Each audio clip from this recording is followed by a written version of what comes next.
excellent.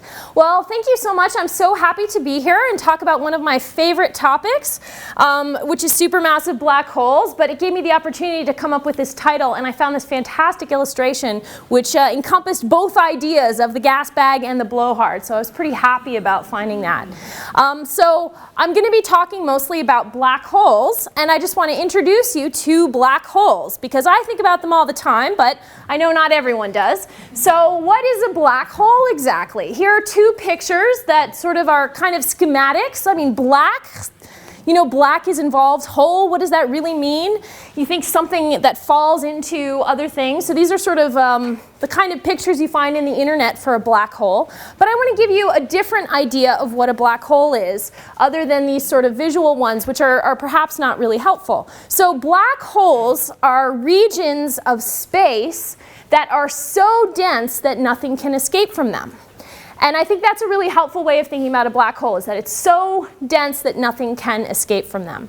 So, for example, it could be something really large, something like the sun, for example. If you took the sun and you crushed it down so that it was so dense that nothing could escape from it, it would be about 6 kilometers across.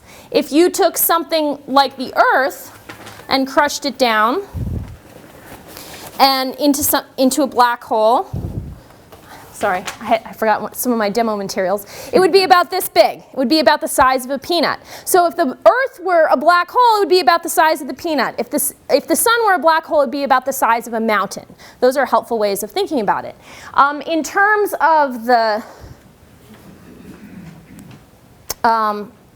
escape speed of something, this is just to give you some idea of typical escape speeds from things that we're familiar with. For example, the Earth. You have to be moving 11 kilometers per second in order to escape the gravitational pull of the Earth. Something more massive, like Jupiter, you have to be going 60 kilometers per second in order to escape the pull of Jupiter. And the sun, you have to be going about 620 kilometers per second. But if you want to escape from a black hole, you have to be going 300,000 kilometers per second or faster. And that is not possible. That is the speed of light. And in physics, that's the law. You cannot go faster than the speed of light. It's not a suggestion. It's really, you just can't do it. And so that means that nothing can escape from a black hole. And that's why we call them black holes.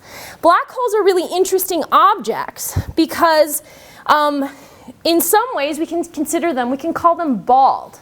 That's a way of characterizing them. The reason they're bald, there's something called the no-hair theorem. And what that means is that black holes are incredibly simple objects. You can completely describe a black hole with 3 numbers. Its mass, its spin, and its charge. 3 numbers. You can completely characterize a black hole. That makes them very simple objects in a lot of ways. And the charge is actually usually 0, because if a black hole had a charge, you all know that opposites attract. And so if a black hole had a charge, it would be attracting things with the opposite charge, and it would quickly become neutral. So basically, you can characterize a black hole with 2 numbers, the mass and the spin. And that's it. That makes them quite remarkable objects. And the other thing about black holes is that when you fall into a black hole, and this is a reflection really of this simplicity of them, is that it's a one-way trip. And so when you fall into a black hole, you stay in a black hole. And anything that you carry with you disappears other than your mass and your spin. So if you toss a bushel of rutabagas, if you toss a llama, whatever it is, it's not nice though, I don't recommend it. So if you toss them into black holes, you lose all the information that makes them unique objects. All that remains is the mass and the spin. That's it, and that's what characterizes the black hole. So I'm going to be talking about black holes, particularly supermassive black holes. And so you want to know, how do you study these things that are invisible? You've just said that light can't escape. That means that we can't see them. They are literally black. There is nothing that's coming out from them. So how do we find them? So I have a demonstration that two people in the audience have agreed to help me with. So if you guys could come on up. And I want to show you how we find black holes. This is one way we find black holes. Okay, so Here we go. Can you put that on your head, Danny? Okay. Now can you hold your friend's hands right there? And then come out here. Okay. Put your arms out. Sorry. We didn't practice before. That's my fault. Okay. There we go. There we go. Okay. Now what I want you to do is I would like you to spin around and keep your feet in exactly the same space. And I want you to go around. Okay? Now I want you to watch that glow stick right there. You see how you can tell that Danny is moving around something even though you can't see it. And that's how one way that we can find black holes, because they have an influence on the things around them through their gravity. The only two things we know about them are their mass and their spin, and we can measure their mass when we see something that we can see, like Danny here with this glow stick halo moving around. Thank you very much. So that was, let's give them a hand for that excellent demonstration. Okay, so that's how you can find, that's one way that you can find black holes. And the other thing you want to know is, so we found that star, we saw it moving around, we knew it was moving around something even though you couldn't see it, but you need to know first where to look. So, and I in particular am interested in supermassive black holes. And I know that kind of sounds like a joke, but we actually call them that. Like that's the technical term, supermassive. And so we want to know, where is the nearest supermassive black hole? So when you want to find a supermassive black hole, you need to look in the center of a galaxy. So where is the nearest galaxy? And no one in the front 2 rows is allowed to answer. Anyone know where the nearest galaxy is? Where is it? Is it Andromeda? That is a very near galaxy, but there's one that's even closer.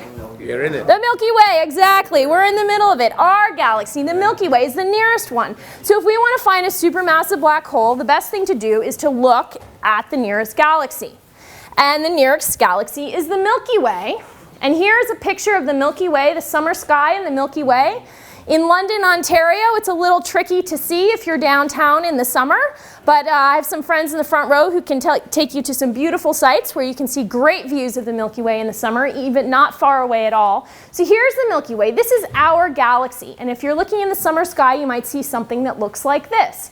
We're in the middle of our galaxy, so it's really hard to get a clear picture of it. This on the right is a fisheye view where you can see a little bit more. You see this band. This is a band of stars. It just looks milky because there's so many of them. But this is our Milky Way, the closest galaxy.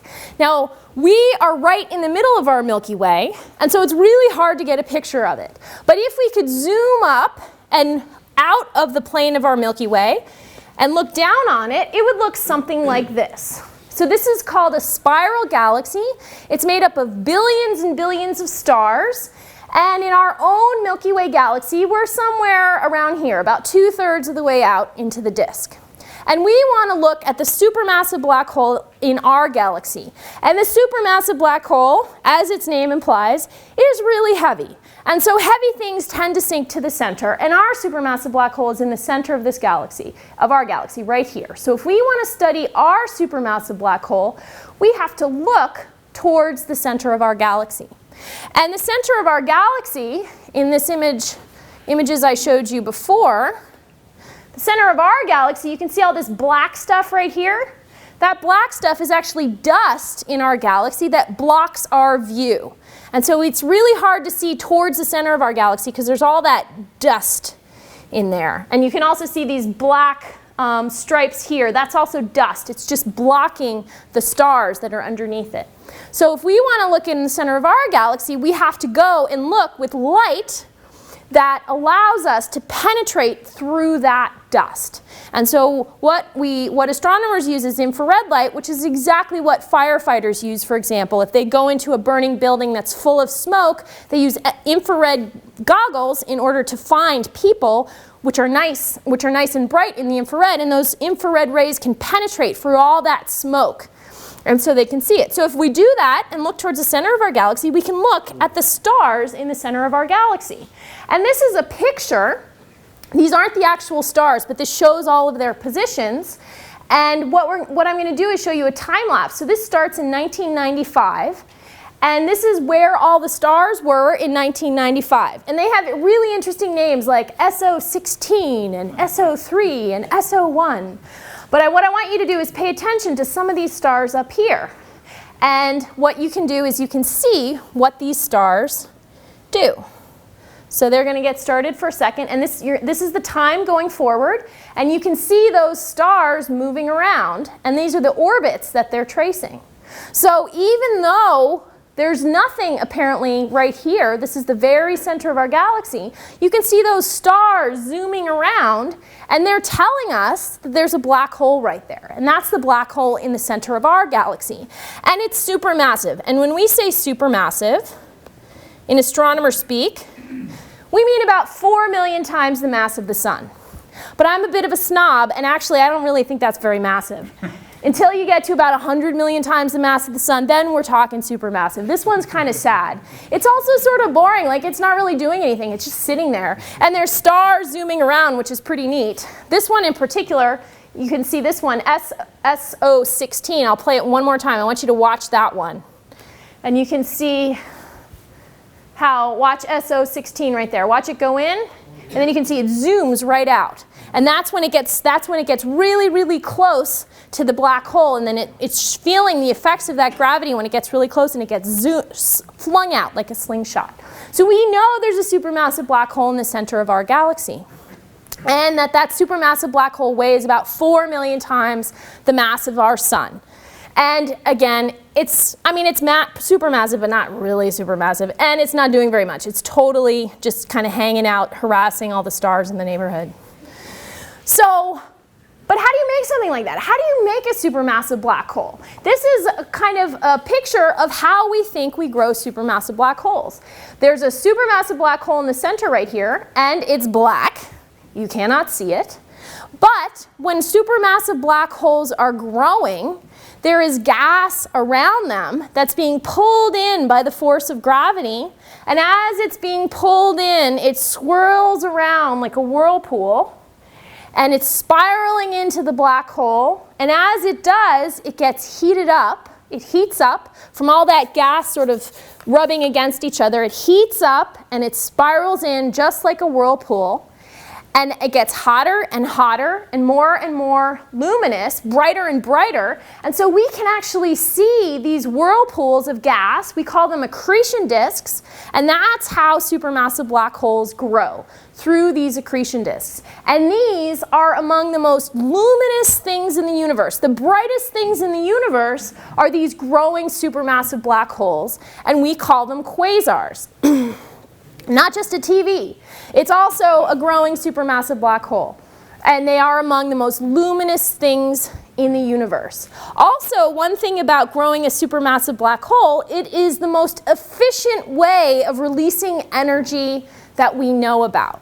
So you've heard of nuclear fission. That's how power plants work, and they extract the nuclear energy in atoms, and that's pretty good as far as energy goes. If you want to do a better job, we go to the sun. The sun extracts energy by nuclear fusion, by actually mashing atoms together, and that releases energy. But these supermassive black holes, they can take the gravitational energy of something far away, and as it's swirling in the black hole, in the accretion disk before it falls into the black hole, it releases so much energy. It releases about 10% of its mass energy, which is about, which is about 100 times more efficient than fusion. So this would solve the power crisis in a second. There is a problem, of course, with having a supermassive black hole around, but once that's worked out, I think it's very promising. So can you wait until the end? Okay, thanks. Okay, so I've told you a little bit about where we find a supermassive black hole in our galaxy, and now I want to talk about where we find supermassive black holes elsewhere in the universe. So this is just a little diagram, and it shows you, that illustrates the fact that when we go out in the universe and we look for black holes in the centers of galaxies, when we look at big galaxies, in every case where we're able to find them, we find a black hole. So all the big galaxies seem to have black holes in them. And it seems to be the case that the most massive galaxies have the most massive black holes. And that might seem to make sense. I mean, big things go with big things, but it's actually a really big mystery in astrophysics why that's the case. We first discovered this, astronomers, about 15 years ago, that the biggest galaxies had the biggest black holes. And it was a complete surprise to everybody. And it took a long time before the community actually accepted that this was even the case. And as I said, it might seem completely reasonable that the biggest galaxies have the biggest black holes, but in a lot of ways it's very surprising. Because if you look at something like a galaxy, so here's a picture of that galaxy. I told you it was a galaxy like our Milky Way galaxy. Excuse me.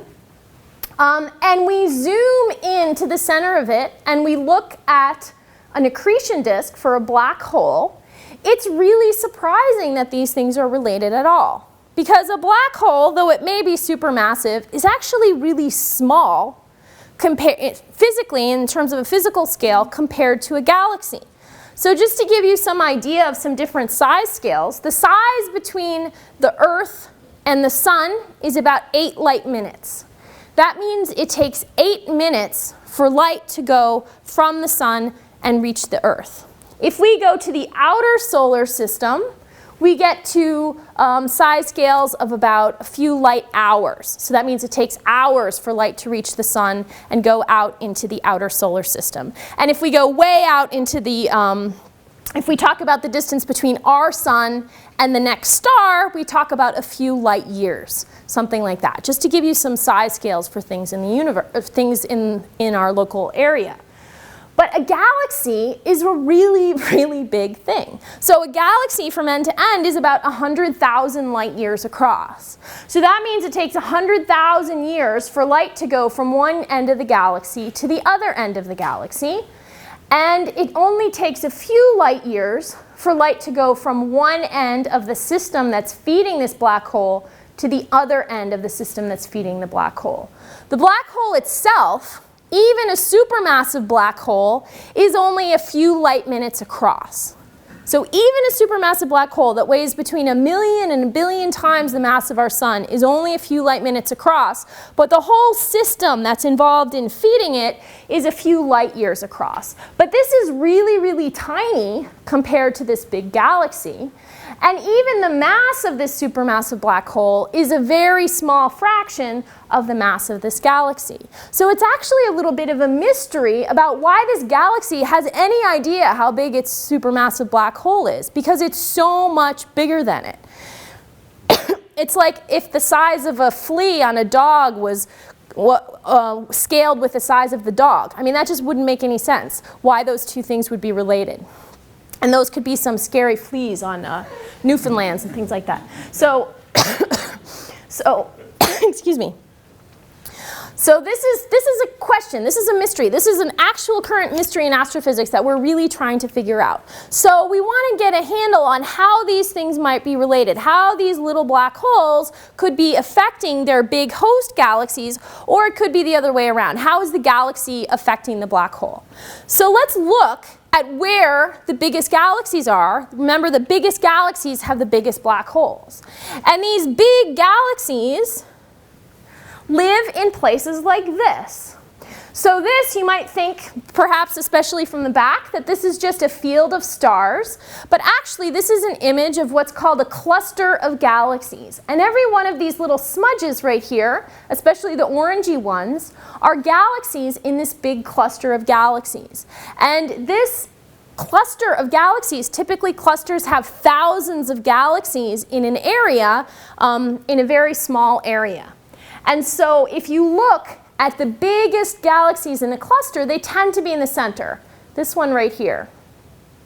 And this is a picture that was taken with the Hubble Space Telescope. And you can see all of these orangey galaxies are in the same cluster. They're all very close together. And they all tend to be this sort of orangey color. The orangey color means that they are not making stars anymore. So you saw the spiral galaxy, that's like our Milky Way. So this is like our Milky Way, and you can see it's got this bluish color to it. The bluish color means that there's young stars there, and there are new stars that are being born all the time. But these galaxies that live in clusters tend not to be like that. They tend to be red, which means their stars are all old. They haven't been making stars in a long time. They're old, red, and dead. That's how we characterize them. And the biggest galaxies live in the centers of these big clusters, and those also have the biggest black holes. So this is what this galaxy cluster looks like in optical light, which is the kind of light that we can see with our eyes, and that's the kind of light that the Hubble Space Telescope takes pictures with. But if we look at this galaxy cluster in a different kind of light, we get a totally different idea of what's going on.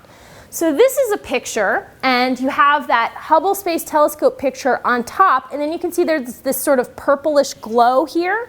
And that purplish glow represents the light from X-rays, X-ray radiation. Exactly the same kind of radiation that you use to penetrate through your hand if you've broken an arm to see if everything's okay, or figure out where the problem is. And it turns out that when you look at this giant cluster of galaxies with X-ray radiation, you see that it absolutely glows. Now, we can't see X-rays with our eyes, as you know, unless you're Superman. But the Chandra Space Telescope can take pictures of a cluster of galaxies with X-ray eyes, and it sees that this entire cluster is glowing. And the reason it glows in X-rays is because this entire cluster of galaxies, thousands of galaxies, is filled with gas that is millions of degrees hot. And it turns out that actually most of the normal stuff in this cluster is in that million-degree hot gas. There is 10 times more stuff in that gas, in that million-degree gas, than there is in the actual stars. So if you want to get a truer picture of what's going on in a galaxy cluster, in some ways you actually want to look with X-ray eyes and see where most of the stuff is. And you can see that it's brightest here, right where this big galaxy is. And that's also where the biggest black hole is. So the biggest black hole is in the biggest galaxy in this cluster of galaxies. And that's also where it's brightest in X-rays. And it's brightest in X-rays because that means there's more of that hot million-degree gas right in the center of that galaxy cluster. Now, often it happens when we look at these special kind of galaxies here, those biggest, baddest galaxies with the biggest, baddest black holes in the centers of these clusters of thousands of galaxies, we see really unusual features in them. And here's an example of one. This is a galaxy called M87, which is nearby. And it's in the center of a big cluster of galaxies. And if you zoom in, this is what that galaxy looks like right here. You can see it looks very smooth. It's got kind of an orangey color, which means that it's not making stars. And you zoom into the center of it, and you actually see a little bright point source right here. Looks like there's a little star in the center of that galaxy. And you can also see a thin streamer right here, and this is called a jet. And these two things right here are key signatures of the supermassive black hole that's in the center of that massive galaxy. The fact that we can see this bright little star-like thing, that tells us that it's not little, it's a big supermassive black hole in the center of that galaxy is actually growing a little bit. It's not growing very much because this isn't very bright at all. But it's growing a little bit. And something about that black hole, something special is happening so that it's shooting out this stream of material. We call these jets right here. And these jets are being shot out at close to the speed of light. Not over the speed of light, because remember, I told you that's not allowed, but close. And so it's shooting out stuff at close to the speed of light. And this is coming directly. You can trace it all the way back. You can take beautiful pictures with the Hubble Space Telescope and zoom in really, really close to that where we know the black hole is. And you can see that this jet is coming from that black hole. So somehow that black hole, which is not that bright, so we know it's not growing very much. If it were growing fast, remember, it would have an accretion disk. And I told you how energetic and how luminous those are. We would definitely see it. M87 is very close. But we can't. It's just, you have to really zoom in before you can see the center of that galaxy. But we see this really bright jet right here. And this is a picture. This is an artist's picture because black holes as I told you, are very, very small. So we cannot get pictures of them. We have to try to infer what they look like. So this is an artist's picture based on our best understanding of what's happening. And here we have our supermassive black hole. We have our accretion disk, which remember is the whirlpool of gas that's swirling around and is going to make this black hole bigger and bigger as the material falls in and it adds more and more mass. And then we also have something somehow that's coming out from this swirling accretion disk with the black hole and streaming out into space. And exactly how this works, exactly how you make these jets, is something that we really don't understand very well. We don't have a thorough understanding of how you make these jets. But this is our best guess so far. Our best guess is that there are magnetic fields that are swirling around with the gas as it falls into the black hole. And basically, the magnetic field gets all twisted up, and it makes a really, really tight spiral here, you can see like this, and then it's able to throw stuff out. And if that sounds a little hand-wavy, that's because we don't really exactly understand it either. But we know that magnetic fields are involved. We know there's stuff going out because we can see it. We can see it move. That's how we get a handle on how fast it's going. And so that's close to the best understanding of how jets are made. But we definitely know that they're there. We go out and we look in the universe and we see these jets in lots and lots of different places. And even more spectacularly than these jets are what we see that they can do. And this is a picture of what those jets can actually do. So I showed you, let me just go back for a second. I showed you this cluster of galaxies, and you see how it's got that purple glow, which is that million-degree gas that's shining in X-rays. And you can see that it looks very smooth. But sometimes when you go and you look at one of these clusters of galaxies with X-ray eyes from an X-ray observatory, you see something that looks a little bit messed up. You don't see that really nice, smooth glow. You see something that looks a lot more disturbed. So here we have a picture. This is called the Perseus cluster. So it's a cluster of galaxies. It's got thousands of galaxies in it. It's got a big, huge galaxy in the center of it with a big black hole. But this is just the picture of what's going on in X-rays. And what you can see here is you can see there's kind of bells here. Like that, you can see that. And this is the same image, but it's been processed in a special way so that we can actually see a lot more of the structure. So, because it's hard just with your eyes to get a good handle on what's going on, but when we look at this image, which it's a little bit easier, and you can see it looks like there's sort of shells, right? You can see there's this one here, and this one here, and this one here, and this one here, and this one here. And so you see shells. And it kind of looks like what you see when you take a stone and you throw it into a pond. And you get ripples that are moving out. It kind of looks like that. And that's actually the best understanding of what's happening in this system. Is that we know right in the center is a supermassive black hole. And we know that that supermassive black hole is able to make jets like the ones that we can see much more clearly in M87, which is a nearby galaxy. And what is happening is that that supermassive black hole is shooting its jets out, and it's shooting them into this million-degree gas, and it's inflating bubbles. And these are the gas bags here. Because what's happening is these jets are shooting out here. They're running into all of that million-degree gas, and they're inflating bubbles. And what seems to be the case is that these jets are turning on and turning off. And when they turn on, they inflate the bubbles. And what they actually do is they inflate the bubbles, and then they get rid of all the stuff that was helping the jets turn on. And then the jets turn off, and stuff starts falling into the black hole again, and then the jets get turned on and they inflate the bubbles.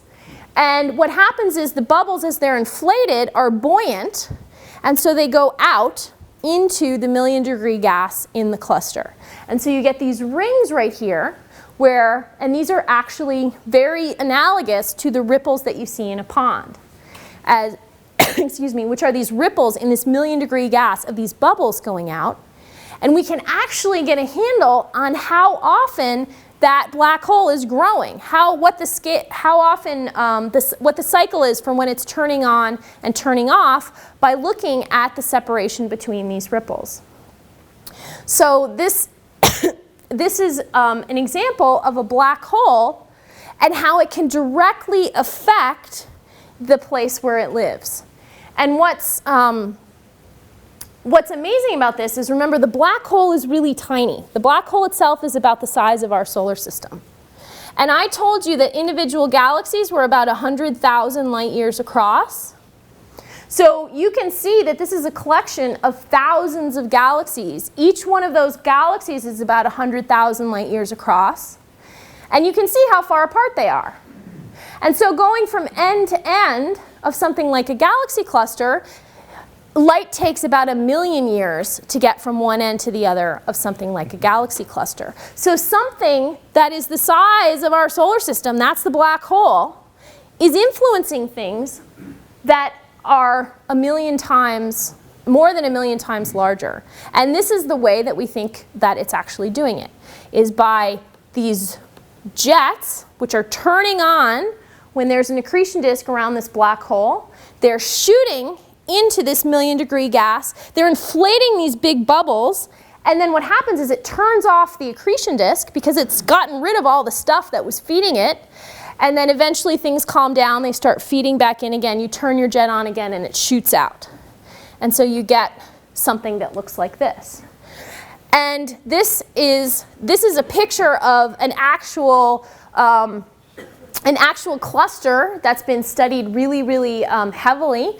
The Chandra X-ray Observatory took a picture of this for 1 million seconds, which is a long time to take a picture of anything, in order to get this really beautiful image that we've been able to find out so much about. And we think that this really can work out because if you go and in a computer, you build a model where you have these jets and you shoot them into a big ball of million-degree gas and you cycle them so that you turn them on and you turn them off, you can make a picture that looks kind of like this. So this is a picture that was made by trying to understand what's going on with this inside of a computer. So here you have, at the very beginning, is your big ball of million-degree gas, and then you turn on your black hole, it starts sucking stuff up, those jets start, it inflates these bubbles right here, and you can see you get this little figure 8 thing, and then this turns off. So this takes about 60 million years to go from here to here. I know that probably sounds like a long time, but I'm an astronomer, so I'm like, 60 million years. Not much happens in 60 million years. So then it turns off, and then you can see that this is just inflating, and it rises, and it expands. And so over time, this is floating up, just like bubbles, because it's buoyant, and they go up in space. And so they can really stir up these things. So these are the gas bags. So these are the jets that are turned on when you start feeding some supermassive black holes. But my favorite are actually the blowhards. And these are a little bit different. This is a different way in which a black hole can affect the galaxy it's in. Remember, that's the problem that we want to get at. We want to understand how this little black hole, even though it's supermassive, it's physically small compared to a big old galaxy, can affect it.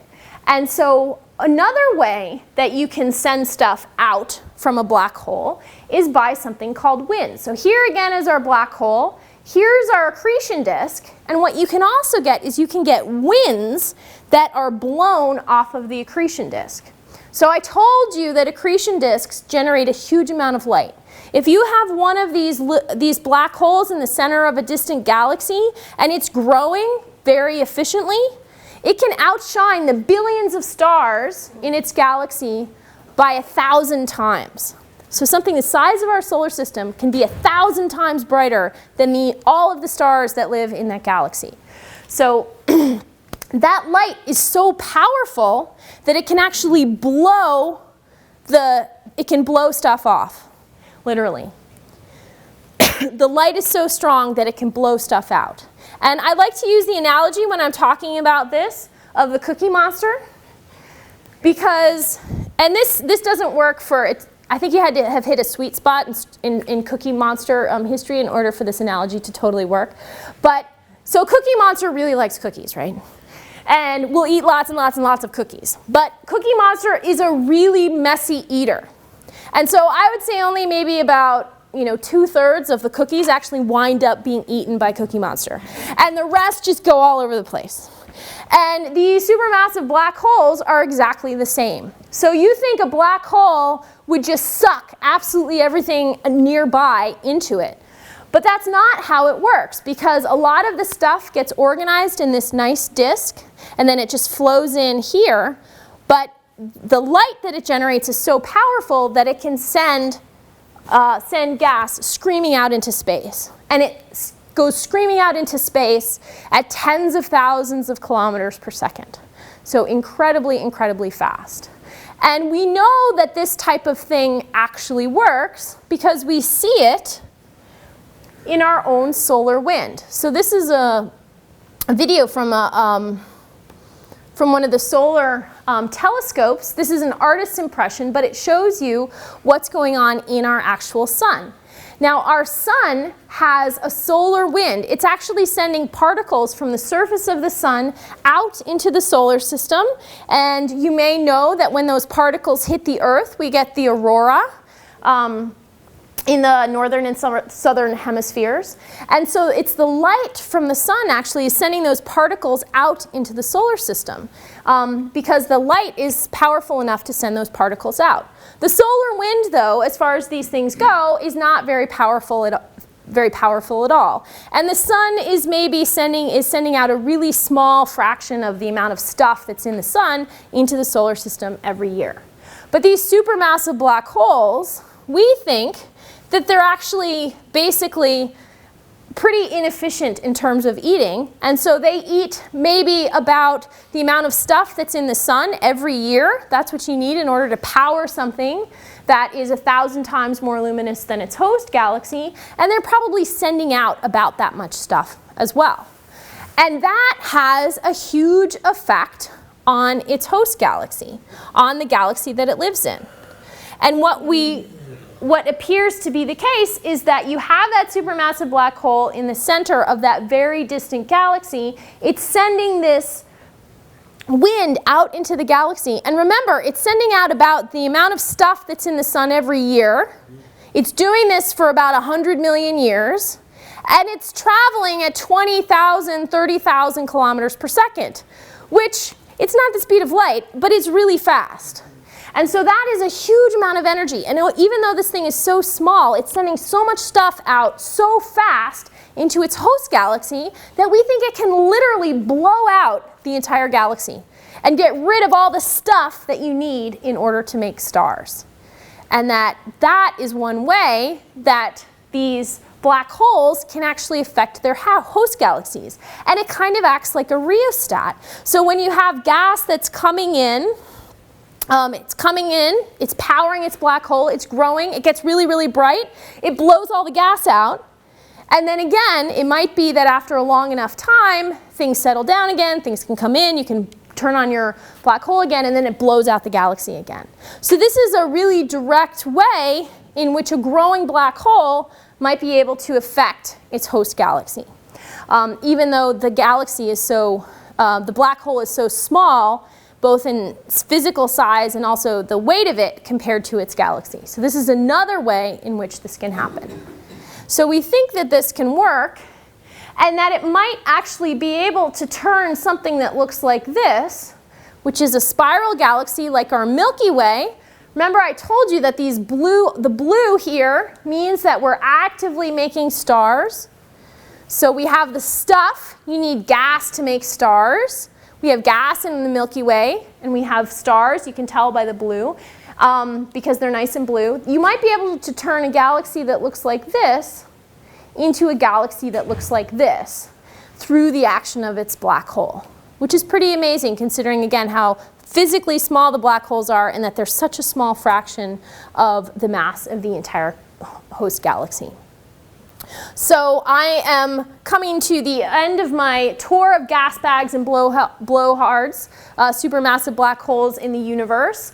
And remember that a black hole is something that is so dense that not even light can escape from it, because the escape speed is so fast that would be required is so high it's faster than the speed of light, and nothing can go faster than the speed of light.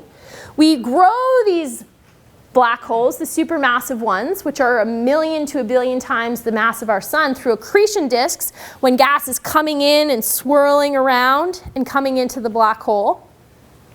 We can find the ones that are growing are easy to find because they're 1,000 times brighter than all the stars in their galaxies they live in.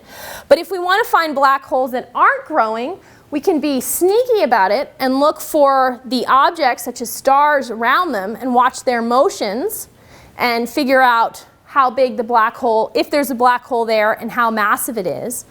And these black holes can, when they're growing, can inflate these huge cavities, these huge gas bags through jets that can push energy into these huge giant gas bags of galaxy clusters, and we see direct evidence for that. And we also think they might be able to just totally blow out all the gas in the galaxies that they live in, which means that those galaxies then become no longer able to make stars. So here's my guy from the beginning, and I hope now that you've come to an understanding of why these supermassive black holes are gas bags and blowhards, and I really appreciate your attention. Thank you.